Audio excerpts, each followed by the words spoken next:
Hello everyone, आज मेरो day 6 of cut र आज मेरो मर्निङ वेट चाहिँ एक्ज्याक्टली 68 केजी थियो। आज मेरो फुल डे थियो, त्यसै मैले ब्याक बाइसेप र फोरआर्म गरेँ। मेरो वेट सेलेक्सन चाहिँ मिडियम थियो र रेपिटेसन चाहिँ म्याक्सिमम 12 रेपिटेसन थियो।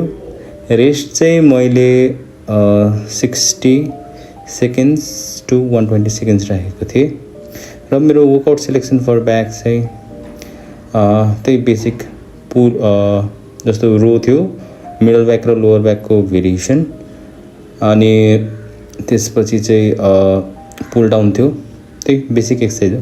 र बाइसेपमा चाहिँ त्यही स्ट्यान्डिङ बारबेल कर्ल गरेँ अनि ह्यामर कर्ल गरेँ, अनि फोरआर्मको चाहिँ रिस्ट कर्ल गरेँ, नर्मल ग्रिपवाला अनि रिभर्स ग्रिपवाला।